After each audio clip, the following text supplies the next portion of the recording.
ساری رات بچے بھوک سے بلک بلک کر روتے رہے، اٹھتے رہے، سوتے رہے۔ میاں بیوی حسرت سے اپنے بچوں کو دیکھتے، انہیں تسلی دیتے کہ ابھی کھانا دیتے ہیں، لیکن ان کے پاس تسلی کے علاوہ کچھ تھا ہی نہیں۔ رات گزر گئی، صبح ہوئی۔ ملتان کا رہائشی نور احمد ایک امید کے ساتھ گھر سے نکلتا ہے کہ شاید آج اسے کوئی مزدوری کے لیے لے جائے، شاید اسے آج کوئی کام مل جائے اور وہ اپنے بچوں کے لیے کچھ راشن خرید سکے۔ اسے 2 دن سے مزدوری نہیں ملی تھی۔ رات پکانے کے لیے گھر میں کچھ نہیں تھا، بچوں کو دینے کے لیے کچھ بھی نہیں تھا۔ ہمسایوں کے گھروں سے لذیذ پکوانوں کی خوشبو تو آ رہی تھی، لیکن کھانا نہیں آ رہا تھا۔ روتے بچوں کو تسلی دیتے ہوئے کبھی میاں بیوی خود روتے، کبھی بچوں کو چپ کراتے۔ خیر، جیسے تیسے رات گزر ہی گئی۔ نور احمد کی بیوی نے اسے کام پر رخصت کرتے ہوئے کہا کہ امید ہے اللہ آج آپ کو کام ضرور دے گا، جو ہی مزدوری ملے فوراً گھر کچھ کھانے کے لیے لے آئیے گا، وگرنہ بچے بھوکے مر جائیں گے۔ پھر اس نے کہا کہ مجھے دکھ ہے کہ میں بیماری کی وجہ سے کچھ کر نہیں پاتی، وگرنہ لوگوں کے گھروں میں کام کاج کر کے تمہارا ساتھ ضرور دیتی۔ نور احمد نے بیوی کو دیکھا، اس کی آنکھوں میں آنسو تھے۔ وہ نظریں چراتے ہوئے جلدی سے نکل گیا۔ سارا دن کڑی دھوپ اور گرمی میں سڑک کنارے فٹ پاتھ پر بیٹھا رہا، لیکن کوئی بھی اس کو مزدوری کے لیے لے جانے نہیں آیا۔ وہ پریشانی کے عالم میں بار بار آسمان کی طرف دیکھتا اور پھر سڑک پر نظریں جما کر کچھ سوچنے لگتا۔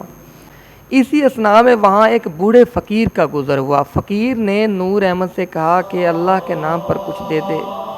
نور احمد نے معذرت خواہانہ نظروں سے فقیر کو دیکھا اور کہا کہ بھائی معاف کرو، افسوس میرے پاس تمہیں دینے کے لیے کچھ بھی نہیں۔ فقیر جانے لگا تو نور احمد کی نظر اس کے پاؤں پر پڑی۔ فقیر سخت گرمی میں ننگے پاؤں سڑک پر چل رہا تھا۔ نور احمد نے فقیر کو بڑی نرمی سے آواز دی اور اپنا ٹوٹا پھوٹا جوتا اتار کر فقیر کو دیتے ہوئے کہا کہ مجھے افسوس ہے کہ میں نے تم سے جھوٹ بولا کہ میرے پاس تمہیں دینے کے لیے کچھ بھی نہیں ہے۔ یہ جوتا میرے پاس ہے لیکن تھوڑا ٹوٹا ہوا ہے، مرمت کروا لینا، یا مجھے مزدوری مل گئی تو میں جلد تمہیں مرمت کروا کے دے دوں گا۔ فقیر نے جوتا لیتے ہوئے اتنی گہری نظر سے نور احمد کو دیکھا کہ دیکھتا ہی رہا۔ نور احمد کو یوں لگا کہ فقیر کو غصہ آ گیا ہے، اس پر شاید اسے ٹوٹا ہوا جوتا پسند نہیں آیا۔ کافی دیر نور احمد کو گھورنے کے بعد فقیر وہ ٹوٹا ہوا جوتا اپنے پاؤں میں پہن کر چلا گیا، لیکن جاتے ہوئے بار بار پیچھے مڑ کر نور احمد کو دیکھتا رہا۔ شام ہو گئی مگر نور احمد کو آج بھی کام نہیں ملا تھا۔ نور احمد بڑے ہی ٹوٹے دل کے ساتھ گھر کی جانب روانہ ہوا۔ وہ اتنا پریشان تھا کہ آج بچوں کے لیے کیا لے کر جائے گا۔ اس کی بیوی جو کینسر کی مریضہ ہے، درد سے چلاتی رہتی ہے۔ محلے والے اسے کام دینا تو دور کی بات، کوئی اپنے گھر میں داخل بھی نہیں ہونے دیتا کہ مبادا اس کی بیماری انہیں بھی لگ جائے۔ اسی لیے کوئی نور احمد کے گھر میں بھی نہیں آتا تھا۔ سارے رشتہ دار، محلے دار، دوست احباب انہیں چھوڑ گئے تھے۔ اب وہ تھے اور ان کا اللہ تھا۔ نور احمد نے دروازہ کھٹکھٹایا تو اس کی بیوی بڑی مشکل سے اٹھی، دروازہ کھولا اور نور احمد کے پریشان چہرے اور خالی ہاتھوں کو دیکھ کر بولی کوئی بات نہیں، آپ فکر نہ کرو، اللہ نے ہمارے بارے میں کچھ تو سوچا ہی ہوگا، کوئی تو ہمارے لیے بھی مالک نے انتظام کر ہی رکھا ہوگا۔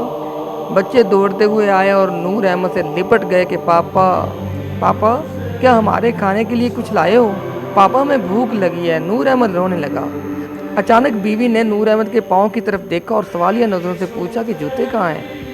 تو نور احمد نے فقیر والی بات بتائی۔ رات کے 11 بجے تھے۔ میاں بیوی خالی پیٹ حسرت بھری نگاہوں سے آسمان کی طرف دیکھ رہے تھے کہ اچانک دروازے پر دستک ہوئی۔ نور احمد نے دروازہ کھولا تو وہی فقیر زرق برق لباس میں اس کے سامنے کھڑا تھا۔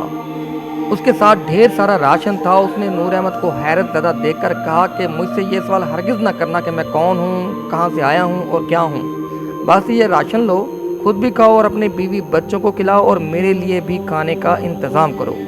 نور احمد نے جلدی بیوی کو ساری صورتحال بتائی اور کھانا پکانے کا کہا۔ ہفتوں بعد ڈھیر سارا راشن ملنے پر نور احمد کے گھر میں جیسے عید آئی ہو۔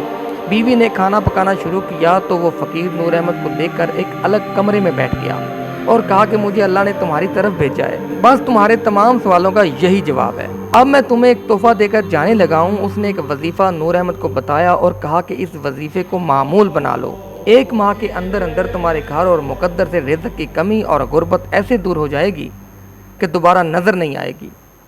وظیفہ بتا کر فقیر نے کہا کہ اپنی بیوی سے پوچھو کہ کھانا پکنے میں کتنی دیر ہے۔ نور احمد بیوی سے پوچھ کر واپس آیا تو دیکھا کہ فقیر کمرے میں موجود نہیں ہے۔ وہ حیران ہوا کہ کنڈی اندر سے لگی ہے لیکن وہ فقیر کمرے سے کیسے نکل گیا۔